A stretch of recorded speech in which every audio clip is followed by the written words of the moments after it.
des invocations incessantes.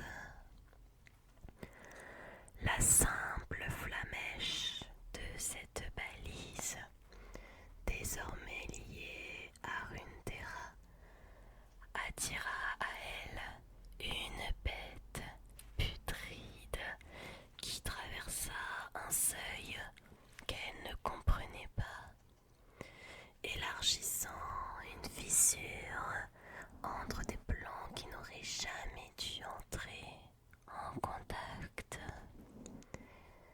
C'est dans les ruines hantées, dit Katia, que Kog'Maw et son insatiable curiosité firent leur apparition à Valorant.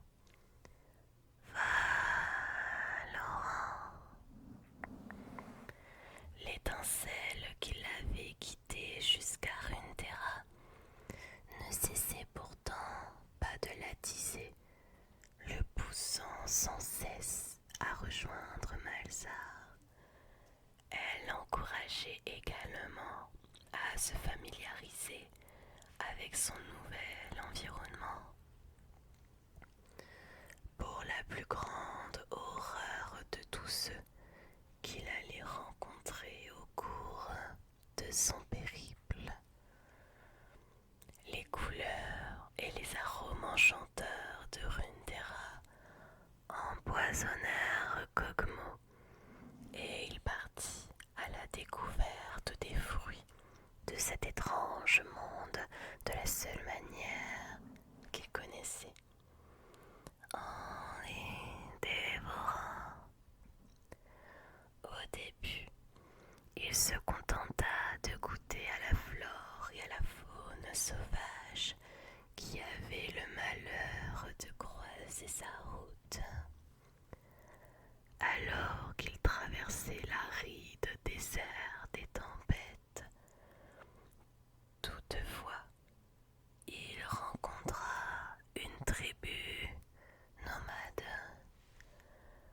ne semblant apparemment pas devoir se soucier des règles habituelles de la physique.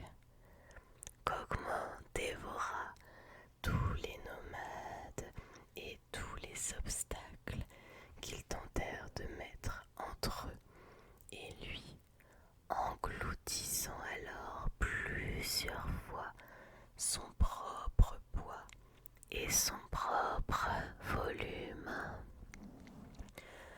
La plus calme de ses victimes a sans doute eu le temps de se demander si cela était lié à sa salive caustique qui marquait le sol au fur et à mesure qu'elle dégoulinait de sa gueule béante.